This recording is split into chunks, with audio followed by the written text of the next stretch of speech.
Selamat pagi semuanya. Jangan capek dulu ya. Kita lanjut ke materi terakhir tentang dasar-dasar rekayasa genetika. Nanti lebih detailnya akan dipresentasikan oleh kelompok minggu depan ya. Oke, kita langsung ke materinya.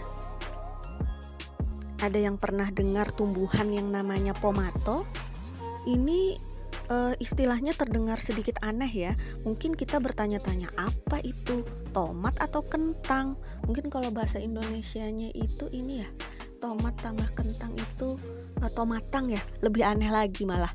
Nah, jadi itu keduanya ya, pomato itu gabungan antara tomat dan kentang. Pada tanaman tunggal ini, tomat tumbuh di atas permukaan tanah, sedangkan kentangnya tumbuh di bawah permukaan tanah. Dan bagaimana ini bisa terjadi? Itu bisa dilakukan dengan proses yang disebut dengan grafting atau okulasi. Dalam hal ini, batang tomat dan tanaman kentang dipilih dan kemudian disatukan dengan mengikatnya atau disambung ya. Nah, ini adalah contoh dari rekayasa tanaman ya, rekayasa pertanian. Nah, pada pada definisi yang sama atau prinsip yang sama. Nah, ketika kita memotong dan menggabungkan materi genetik, prosesnya itu disebut dengan rekayasa genetika. Rekayasa genetika atau genetic engineering atau genetic modification atau bisa juga disebut dengan genetic manipulation adalah manipulasi, modifikasi dan rekombinasi DNA atau molekul asam nukleat lainnya yang secara artifisial atau buatan dimodifikasi dari suatu organisme atau populasi organisme. Tahukah kalian bahwa rekayasa genetik pertama kali dilakukan pada bakteri? Yap, benar. Modifikasi ini kemudian diterapkan pada sel hewan dan tumbuhan. Sebelumnya mari kita simak dulu animasi video tentang percobaan pertama mengenai rekayasa genetika. Salah satu dari percobaan rekayasa genetika pertama dilakukan oleh ilmuwan Stanley Cohen dan Herbert Boyer di tahun 1973. Mereka menunjukkan bahwa gen ribosomal RNA dari katak bisa ditransfer dan diekspresikan di sel-sel bakteri. Langkah pertama adalah mengkonstruksi vektor plasmid yang disebut PSC101.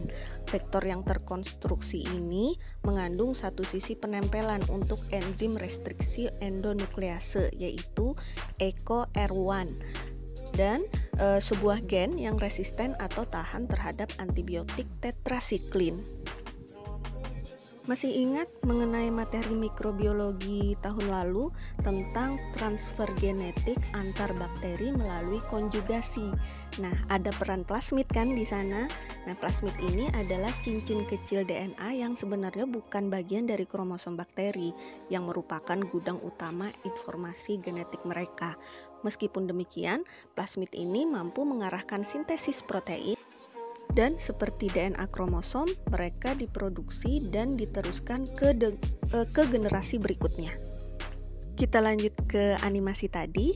Langkah kedua adalah enzim restriksi endonuklease atau EcoR1 digunakan untuk memotong DNA katak menjadi fragmen-fragmen kecil. Proses ketiga, fragmen-fragmen DNA katak tadi dikombinasikan dengan vektor plasmid yang sudah dipotong dengan EcoR1 tadi. Kedua ujung dari fragmen-fragmen DNA ini memposisikan diri mereka di segmen-segmen plasmid, ya, kemudian bergabung menggunakan enzim DNA ligase. Beberapa plasmid menggabungkan gen dengan DNA tadi. Kemudian ada juga yang bergabung dengan ribosomal RNA dan ada juga yang tidak bergabung dengan potongan-potongan DNA tadi. Jadi ada 3 macam plasmid ya yang dihasilkan. Plasmid yang tidak berubah, plasmid yang bergabung dengan DNA katak tadi ya. Kemudian yang ketiga adalah plasmid rekombinan yang bergabung dengan ribosomal RNA tadi. Nah, plasmid tadi kemudian ditransfer ke dalam strain E. coli yang sensitif terhadap tetrasiklin. Kemudian ditumbuhkan pada agar cawan yang mengandung tetrasiklin. Sel-sel yang bergabung dengan plasmid yang membawa gen yang tahan dengan tetrasiklin tumbuh dan membentuk sel-sel berkoloni. Nah, beberapa dari koloni ini mengandung sel-sel yang membawa gen ribosomal RNA katak. Para ilmuwan tersebut kemudian menguji koloni-koloni tadi yang terbentuk setelah pertumbuhan untuk presensi dari ribosomal RNA katak. Dari sini bisa dilihat bahwa DNA katak yang bergabung dengan plasmid bisa tahan terhadap tetrasiklin.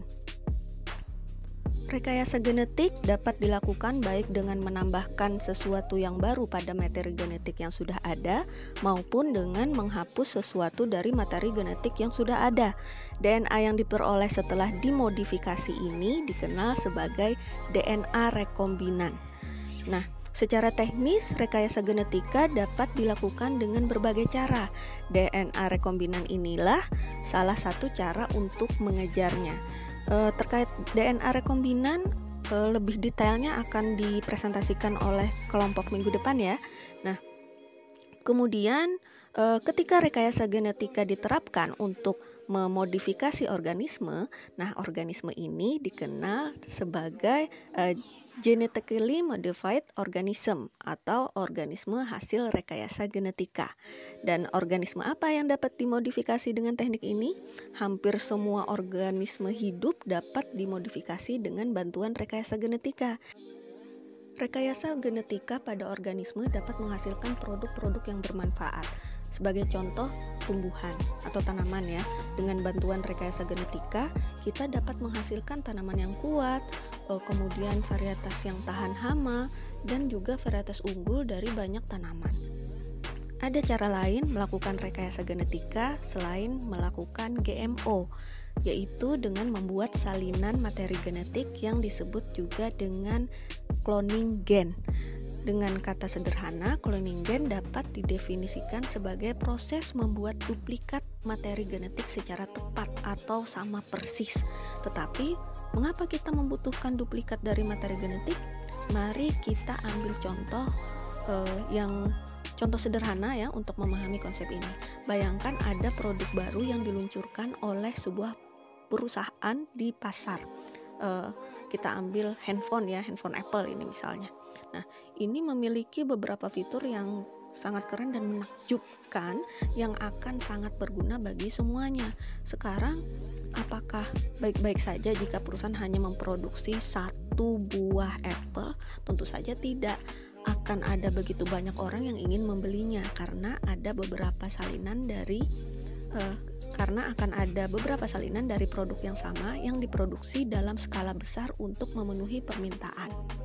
Nah, ini berarti membuat kopi yang sama persis dari produk asli berguna dalam banyak hal, bukan? Logika yang sama ini juga berlaku untuk gen. Beberapa gen yang mengkode protein yang sangat penting atau bahkan gen yang baru dimodifikasi dapat dikopi beberapa kali. Proses pembuatan kopian gen yang tepat ini disebut dengan cloning gen. Dan seperti dalam kasus ini, klon semua salinan gen ini memiliki banyak aplikasi penting dan semua klon itu ya sama persis ya. Nah, keseluruhan proses pembuatan salinan materi genetik ini berada di bawah payung rekayasa genetika. Materi secara detail mengenai cloning gen juga akan dijelaskan lebih mendalam di presentasi minggu depan ya. Sekian dulu presentasi dari saya. Saya harap materinya tidak terlalu berat ya, karena diusahakan seringan mungkin untuk menjelaskan mengenai teknologi fermentasi ini serta konsep bioteknologi modern lainnya. Oke, terima kasih atas perhatiannya. Saya mohon maaf jika ada salah-salah kata. Sampai jumpa lagi di presentasi kelompok minggu depan. Wassalamualaikum warahmatullahi wabarakatuh.